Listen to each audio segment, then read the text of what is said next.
humans. Welcome to the safe space for dangerous ideas. Here's a dangerous idea for you. Western civilization, liberal democracy, and your place in it, indeed your life, will thrive or fail based not on the actions of individual human beings, but on the behavior of groups. The way we think about ourselves inside a group, why we kick people out of a group, who gets to have high status within our groups, that really everything that's going on in the world can be boiled down to the way groups form their boundaries and the way groups interact with each other.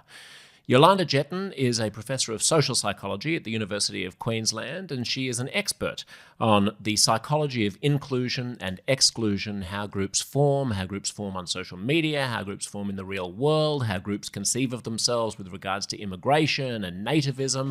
This was a fascinating chat. I hope you enjoy as much as I did. The one and only Professor Jolanda Jetten. If you think about it, everything that we do is often with others, either in groups or, with friends, with family members. So the interesting thing is that even if I would have to introduce myself, I often do that by talking about the groups that I belong to, right? Or the categories that I belong to. I'm female, I'm Dutch, I'm an academic, a psychologist. So, these are the sports teams that I follow, etc. So you know exactly where I stand.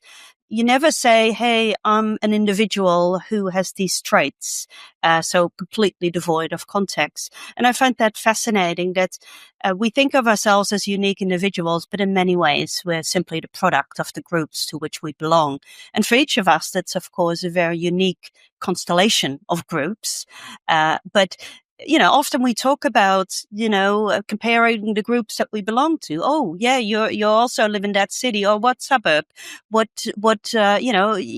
always sort of connect with others by comparing the groups to which you belong. And I find that a fascinating concept. And you mentioned sport. So I guess there are ways in which we invent groups for ourselves. If you're a male or a female, that might be a group that you're born into, although increasingly not so if you're choosing to identify as something somewhere else on the gender spectrum. But is there something inside us that drives us to try to find ways of categorizing ourselves? Oh, absolutely. Absolutely.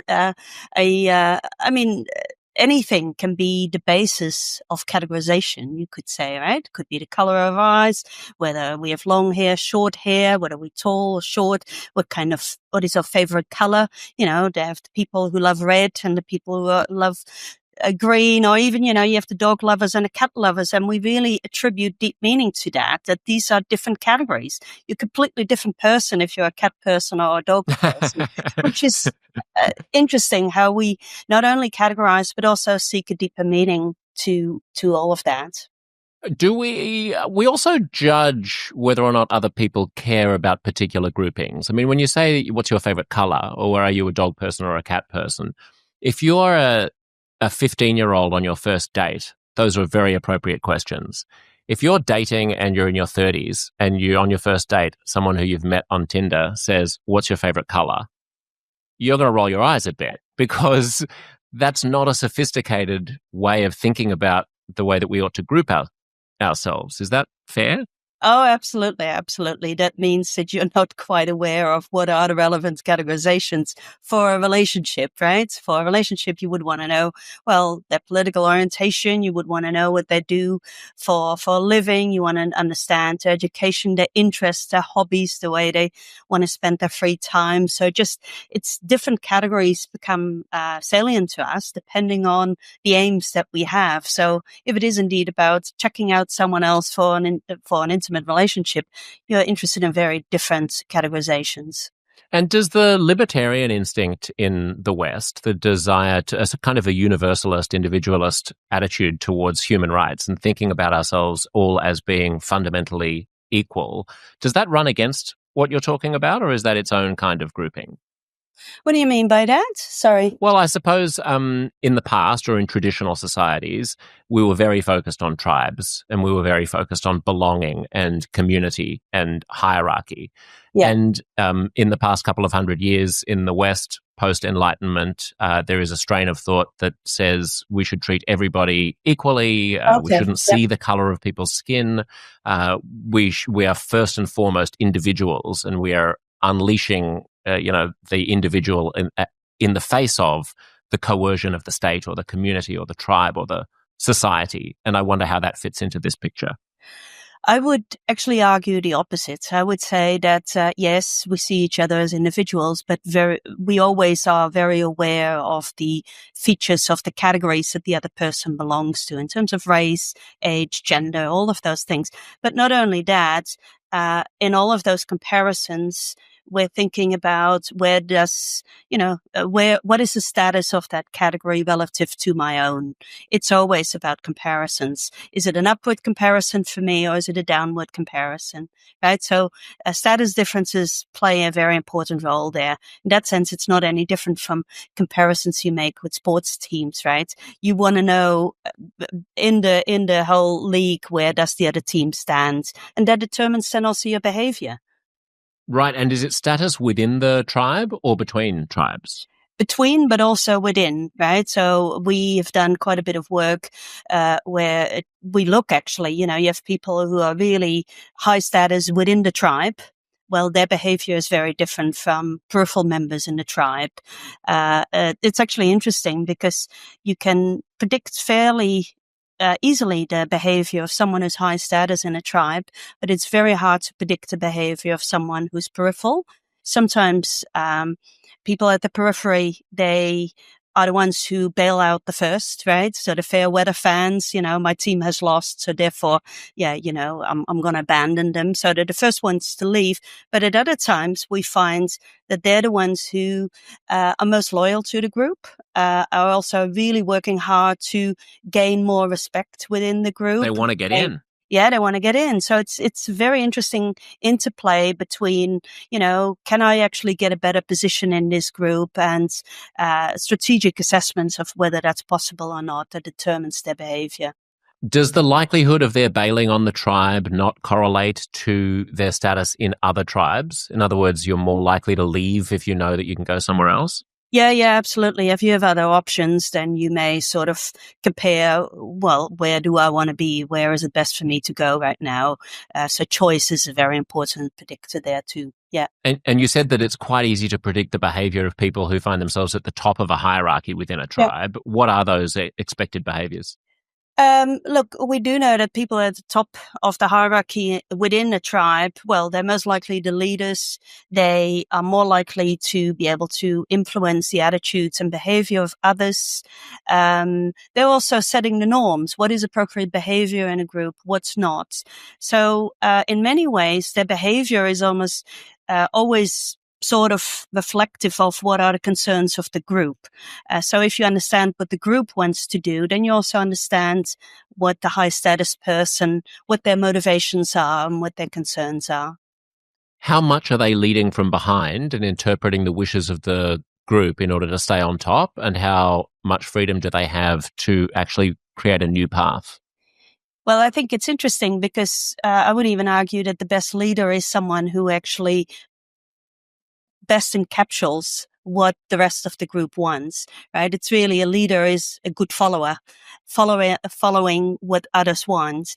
Actually, there's also good evidence that the more you're a leader who just sort of does whatever comes up in my mind without ever sort of checking with others whether that's what they want to, well, then that is probably a likely recipe for disaster as a leader. That's not a good way to go. How do you think about what social media is doing to this dynamic of people being in and out of groups? I think it makes it more complex. It makes it also harder for people to navigate because they may feel that they have options going online to join groups, but are there real options? That's one of the issues. We know that the social world of people, the face-to-face world, the real world that we live in is still the best predictor of many outcomes that we have, our well-being, etc. So, but we can actually navigate the online world and think that that's the same. And it's actually not. So it may give us the false idea that we can, we can be someone that's in that online world that is actually practically impossible. Or it holds a promise that we can join particular groups that are actually in reality not possible for us to grow. So we can live our life online that is pretty disconnected from the realities on the ground. And sometimes that's when there's a tension there, or people just don't quite know where they stand, and it can be anxiety provoking. What do you mean, Jolanda, that we are not going to get the payoff that we expect when we join an online group? Because there are lots of stories of someone who has some weird fixation on model trains and finds a community of people, in different cities and suddenly feels validated, or someone with a minority sexuality or something like that. They seem to get real payoff. Absolutely. And I think support groups, online support groups can be really, we know that can be a real boost for people's well-being, and it's great outcomes that you can find there. But that is the example you're giving is indeed one where I can imagine, yes, that's great. You find other people like you, and there is a positive vibe there. You share information that's incredibly valuable. Same if you actually have an illness, you actually find other people who support you and go through very similar sort of issues. But we also know, for instance, that the number of Facebook friends that you have is either not a predictor of your well-being, or it's actually a negative predictor of your well-being. And the more that people actually, I'm talking about extremes here, the more that people actually are not living the real life, but living their life online, that is associated with feelings of loneliness and then also depression and poor mental health. What's the psychological phenomenon there? What's happening? There is something about interacting with people face to face, being part of a group doing things with other people, and having that sort of shared enjoyment that is so much richer, and that you could even say evolutionary. That's the thing we thrive on. And online, except for the examples we just talked about, often it's way poorer. Are these my real friends? Are they really there for me when I'm having sort of a massive issue right now? Can I call them? Well, probably not, right? Because there are these concerns about these are not real friendships. This is not that deep connection that I'm looking for. I mean, it strikes me that there may also be an illusion of a group online, but what is actually happening is you have a bunch of individuals who are engaging with each other. When I think about the way that most conversations take place in a group chat, for example, it's actually an individual asserting their individuality rather than the kind of collective flow state that you can get when you're all together at a pub. Yeah. And it is often on one particular topic that you have a shared interest, but outside of that, you probably have very little in common. And there's also not the space online to really explore the way that you would do it with a friend. You go out with them, you really understand their opinion on 100,000 different topics. So you get to know them. And there is something there. It is also about doing things together. That seems to be incredibly important, not just talking, but also just doing things without talking, you could say. Like what? Sports, or just all sorts of hobbies where you're just in a group, often sort of even being in a room together with people all doing yoga, things like that, where you just know, well, we're not talking. We're all in our own little world, but at the same time, it has a bonus. It does something positive to people's well-being. You're reminding me of movie theaters and cinemas and plays and concerts and things like that. That there's this ineffable thing. Like I hear the Mark Zuckerbergs of the world talk about a future in which everyone's going to be able to attend the same event remotely by wearing a virtual reality headset, for example, alone in their room, and will get the same psychological payoff as if they were actually at the Ariana Grande concert. Do you buy that, or are you skeptical? I'm very skeptical of that. I think, if I am still willing to go to a stadium and to either watch a band or, to go and watch a game, and actually I can see far less of what's going on on the field. I can't have the repeats. In many ways, I'm less comfortable than sitting at home on the couch. But still, we do those things because we want to be out there. We want to be in a crowd, and we sort of, even physiologically, there are good data now to suggest that we're really way more engaged with there, and it's important to be there with others. That's the key bit. And an empty stadium, even if they're just doing it all for you, is not the same thing as being there with thousands of people. So I'm interested also in how we jostle for hierarchy within our groups. I think about the moment when I was on Twitter a lot, for example, between 2015 and maybe 2022. And there was a clear phenomenon of mob pile-ons or cancel culture moments where something would go viral and everybody would start sharing.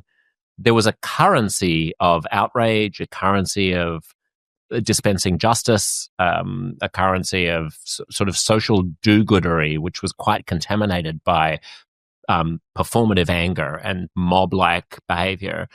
And it almost seemed like there was an incentive towards the most extreme and judgmental person having the highest status within that group. And it frankly looked like a bunch of monkeys, or chimps, jostling for hierarchies. Can you give me a psychological explanation of what's going on when that happens? Well, I think aside from the algorithms that also sort of make the more negative or the more emotional the language is that you're using, the more that these are being pushed. So that's one way. We know that that's attention grabbing, and of course the platforms all want to push for that. That's that is one thing, but more generally, we do know that negative or extreme views are attention grabbing. And, you may see 100 things that are neutral and then this one extreme one, and that is the one that sticks in your mind. So it's not, and that's what everyone starts to gravitate towards. And why? Why do we do that? Why doesn't that person become the pariah? I think because, if you look at in a lot of groups, what we're trying to figure out is, what do we think? What is normative? What do we all agree on? And you can often figure out what is normative by knowing what's not normative, what's deviant, what's problematic behavior, right? If we think about if there is someone committed a crime, we're very much like, there's a fascination with that. Can we figure out, is this wrong? Is this morally wrong? To what extent should this person be punished for that? And there's a large literature that suggests that by us debating that, we figure out where the boundaries are. What is okay behavior and what is not okay? It's less about, of course, it's about the person, what they've done, but it's very much also about the group. Work that we've done in the past is very much looking at the function of gossip. Similar sort of process here. If we gossip about someone who's done something wrong, that is, it's basically what we're doing is, if the two of us would gossip about a third person, we're really trying to figure out, are we in agreement about what is normative and what's not normative? Where do we think the boundary is? And the more we agree, the better, the closer we feel, the more we feel like, yeah, I feel validated. I feel that I understand the world better because, basically, my argument would be that, Twitter and social media response is in the same way. Us all condemning that one outlier with extreme views is also helping us to understand where we stand, right? So I actually see it as a positive process. Yes, you can focus on the negative, that crazy lunatic who says these outrageous things, but it also helps me to understand where I stand and my place in the world more generally, and who I relate to, who agrees with me, and who's my in-group, therefore, and who is the out-group.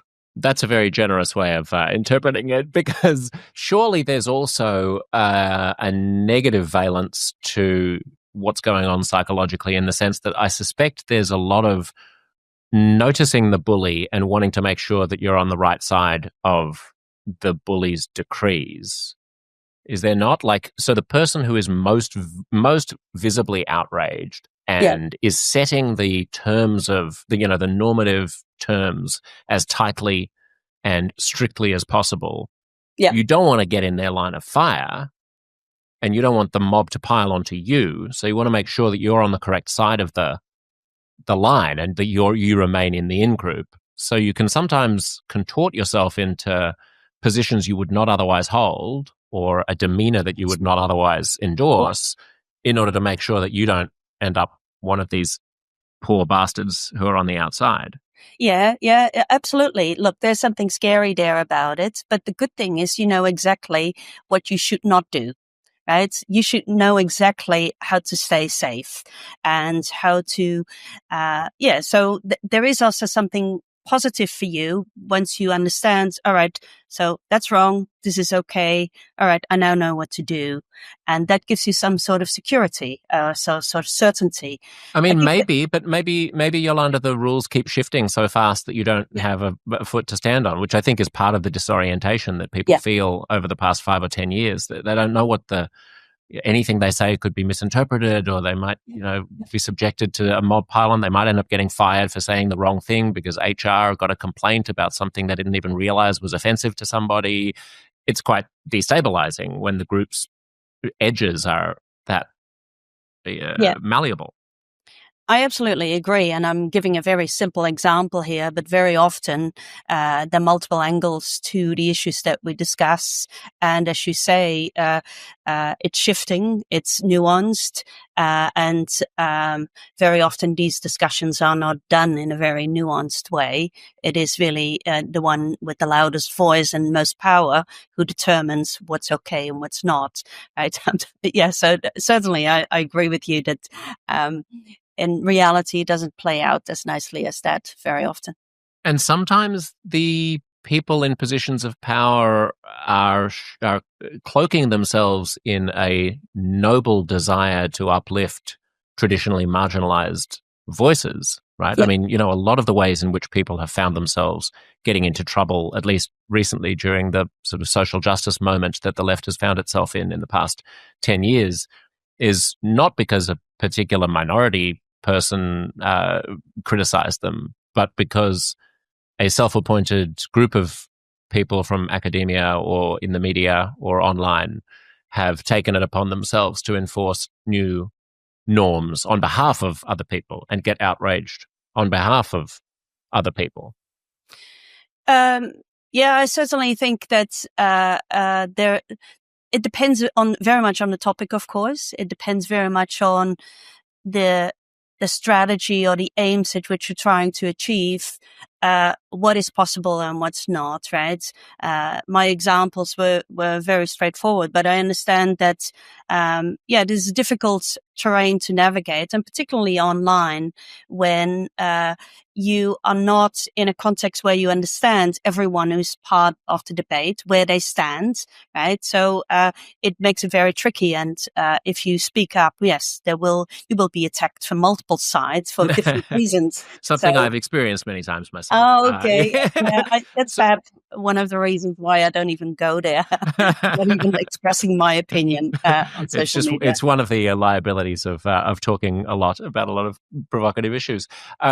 So the conservative, or especially the religious conservative, will hear this and say, this is why we need a more fundamental and enduring grounding for our norms, and that we live in a moment where we've lost any kind of tether to tradition, community, family, maybe church, which provided us with these certainties and these contexts for what our community meant and what membership meant. What do you make of that? Well, because it's often very restrictive norms, right? It is, I think sometimes it's problematic to have these very hard boundaries that are non-negotiable. They're not really sort of driven by what do we think is the best for everyone.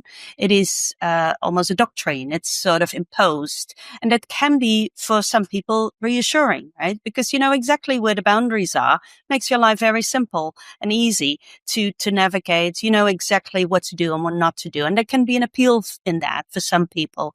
But it is indeed restrictive. And it is also, in a sense, it is exclusionary of many people who are not wanting to live the lifestyle that's sort of called for by these religious groups or sort of minority groups. So it's, but at the same time, what we're looking at, sometimes if you have a group where it is also black and white, we do see that for some people in particular who've never had certain certainties or that can have an appeal. You think even of cults, things like that, where it's so clear all you have to do is just blindly follow the leader. They will do the thinking for you. You lose your individuality. It's not, you just go with the flow. So there is something positive about that. But of course, it has a huge price in the sense that you also have given up your voice and your ability to protest or to say, hey, but I want to do something else today, right? So I think actually something else, or can I actually say that I don't agree with what is being said right now? So there is a big price to pay for that. But what I'm also interested in, though, is that if you go along with a group that you care about, you identify with, that it can also be validating. And we have lots of evidence that people feel very positive about that. It's reassuring that the world is predictable and there's someone actually who makes the decisions for me. So there is that too. Again, cults are extreme examples of that. So going out there on your own and saying, no, I'm happy to have all of these debates and I'm happy I don't know where I belong. I don't quite know where my group is yet. I'm having all of these chats can also be a very stressful and, a difficult journey. Stressful and difficult and exciting. I mean, I think we all remember being young and trying to find our feet and what is my tribe? Who am I? What do I really believe? Where do I really belong? Even it reminds me of the Amish who go away for a year. They send young Amish people out into the world for a year to not obey Amish precepts and then either choose to come back, or not, so that they can choose, so they can make an informed choice about remaining within the community rather than simply being cloistered against their will. Have we lost something, though? I mean, I understand, as I'm not a conservative and I'm not a religious person, and I can't say that I don't feel like we have not done a sufficiently good job in the secular world of finding a context for big life events and a way to mandate community. That there's probably something about going to church on the weekend or mosque or synagogue, and that there's something about having a preset series of rules and communal behaviors that take place when you get married or have a birth or have a death or whatever it is, and that we're sort of trying to reinvent our sense of community and life on the fly. Can you envision a secular version of that, or am I looking in the wrong place? No, I think you're absolutely right. I think we all are on our own journey trying to find the groups that work for us, that are meaningful for us, right? And in the past, that may be given. From birth, you would simply find yourself in particular groups, and these are your groups for the rest of your life. No choice in that. So now we live in a more complicated world where you have to find your own groups that you belong to, that are meaningful to you, that you identify with. And that can be a very difficult journey, right? And not all groups work for you, so it is way more difficult now, I would say, than it was in the past. But we also do know that if people manage to find that constellation of groups that works for them, and that provides them with that meaning and anchor that they can use in life, that is directly predictive of well-being and satisfaction with life. And how do you navigate countries like Australia and the United States, where the multiplicity of groups is explicit to the purpose of the country, that they are multicultural, multi-ethnic, multi-religious countries that have no blood and soil tradition other than Indigenous people, I suppose, but that are really part of the identity of being an Australian is that you come from a multicultural country where more than half the population has arrived since the Second World War, and we all have our different groups working together. Does that form its own sort of meta community in a way, a community of communities, or how does that function? Yeah. If you grow up in a community that is already very diverse, right, and you belong, and that then also comes together with a sort of a normative system of we value diversity. It's who we are, right? So that then also sort of helps you further to define who you are. If you belong to a group that really values diversity and has a lot of diversity, that shapes you as an individual in that, right? That forms you. So in that sense, growing up in a multicultural society shapes your identity in a different way than if you grow up in a society where there's less diversity, you could say.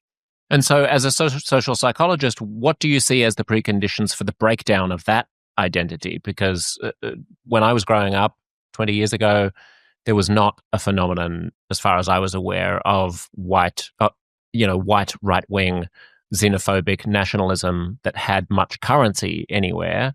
Now there are podcasts all over the place, and groups, and Donald Trump, and the far right in Europe, and Nigel Farage, and Brexit, where it's much more of the AfD in Germany, much more of a viable phenomenon for white traditionalists to express their own identity of that group in a way that they didn't a generation ago.